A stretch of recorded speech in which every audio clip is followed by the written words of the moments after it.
Sorry, দেরি করে ফেললাম।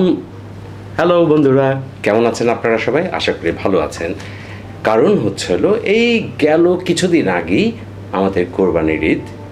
আশা করি আপনারা জমিয়ে খাওয়া দাওয়া করেছেন। আলহামদুলিল্লাহ। হাই বন্ধুরা, কেমন আছেন? দেখেছেন আমাকে ছাড়াই অনুষ্ঠান শুরু করে দিয়েছে। কি করবো, আমি late, am really late. Sorry. তুমি জানতা যে আমরা কয়টা থেকে শুরু করব অনুষ্ঠান, but you are late. Late, আমাকে তো অনুষ্ঠান শুরু করে দিতেই হয়, এই জন্য শুরু করে দিয়েছি। কিন্তু তুমি একটু মিস করেছো, এমন কিছুই মিস করো নাই। There is no problem, we just started right now. Okay. আর দেরি যেহেতু দেরি করাটা, তুমি জানো যে আমি দেরি করা পছন্দ করি না, আর কোনো কাজেই দেরি করা উচিত না। আমি কখনোই কোনো কাজে দেরি করি না, কিন্তু দেরি পৃথিবীতে হয়ে থাকেই, সব দেশেই হয়ে থাকে। বাট আমাদের দেশে, বাংলাদেশে দেরি হওয়ার প্রবণতাটা মনে হয় একটু বেশি। এই কারণে আজকে তুমিও লেটটা করে ফেলেছো। ইয়েস, আমি দেরি করে ফেলেছি। আর এটি ঠিক যে দেরির প্রবণতা আমাদের মধ্যে আছে। আমরা সব কিছুতেই দেরি করে থাকি। সেটা একেবারে স্কুল, কলেজ, ইউনিভার্সিটি থেকে জীবন চলনের থেকে শুরু করে যখনই হোক না কেন, বিভিন্ন ধরনের বিভিন্ন অনুষ্ঠান, বিভিন্ন কারণবশত আমাদের এই দেরিটা হয়ে থাকেই। আর দেরি হয়ে থাকার অন্য কোনো কারণ আমার যেটা মনে হয় যে, আমরা বাংলা ভাষায় বলি যে রক্তে মাংসে গড়া মানুষ আমরা। সো রক্তের মধ্যে আমাদের এই দেরি হওয়ার প্রবণতা ঢুকে বসে আছে, আমরা এটা ছাড়তে পারছি না। তাই হয়তো আজকে আমারও এই কারণে একটু দেরি হয়ে গেল। I am really sorry. এই দেরি হওয়ার যে প্রবণতা, এই দেরি হওয়ার ফলে কখনো খারাপের সংখ্যা বেশি হয়, কিন্তু অনেক সময় ভালোও হয়। অনেক সময় দেখা যায় যে দেরি হয়ে বের হওয়ার কারণে কোনো একটা বিপদ থেকে রক্ষা পেল, এরকম হতে পারে। আবারও অনেক সময় দেখা যায় যে কেউ না কেউ অপেক্ষা করছে, দেরি হয়ে যাচ্ছে, সেই কাজটা না শেষ করে অন্য জায়গায় যেতে পারছে না। তো এই ধরনের বিভিন্ন কারণ হতে পারে দেরি হওয়ার জন্য। সেটা দেরি হওয়ার জন্য যেরকমভাবে পজিটিভ জিনিস আছে, ঠিক সেরকম নেগেটিভ জিনিসও আছে। বাট দেরি, এই ডিলে বা লেট করে আসাটা, এটা আমাদের জন্য একটা মনে হয় যে খুব কমন একটা ব্যাপার। তাই মনে হয় না? আসলেই দেরি হওয়ার প্রবণতাটা একদম আমাদের একটা কমন একটা ব্যাপার হয়ে গেছে।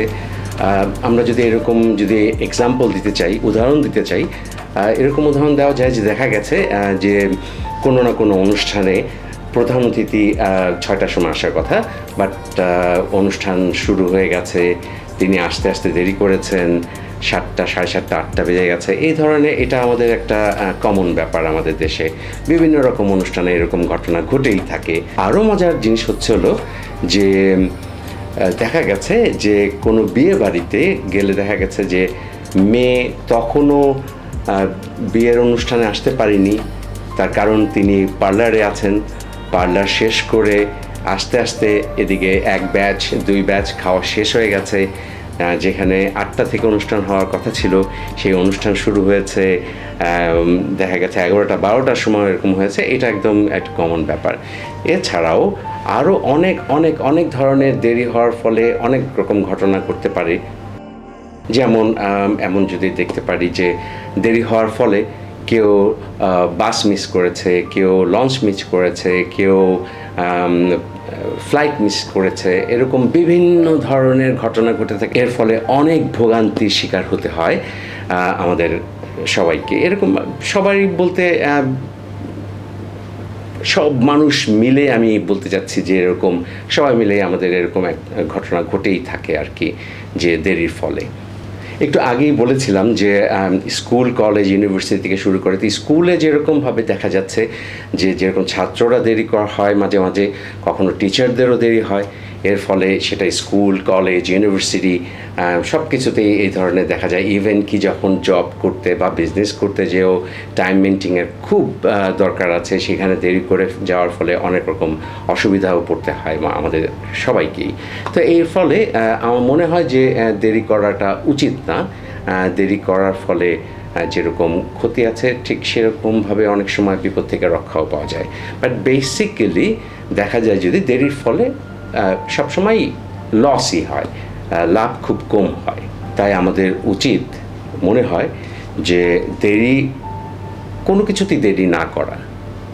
দেরি করার ফলে যেমন লস হয়, আবার ঠিক সেরকমভাবে দেখা যায় বিপদ থেকেও রক্ষা পাওয়া যায়। আমি কেন বিপদ থেকে রক্ষা পাওয়া যায় এই কথাটা বলছি, কারণ কি যে দেরির ফলে অনেক সময় বিপদ থেকেই রক্ষা পাওয়ার সম্ভাবনাটা বেশি, কিন্তু দেরি হওয়ার ফলে লাভ হয় এরকম ঘটনাও আছে।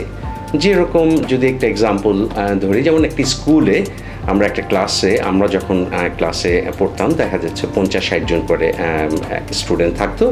তো সেই 50 জনের মধ্যে হয়তো বা 10 জনের নিজেদের বাড়ি ছিল, আর 50 জনের হয়তো বা 40 জনের ভাড়া বাড়িতে থাকতো। তো তাদের হয়তো বা একটা আক্ষেপ থাকতো যে কবে তাদের নিজেদের বাড়ি হবে।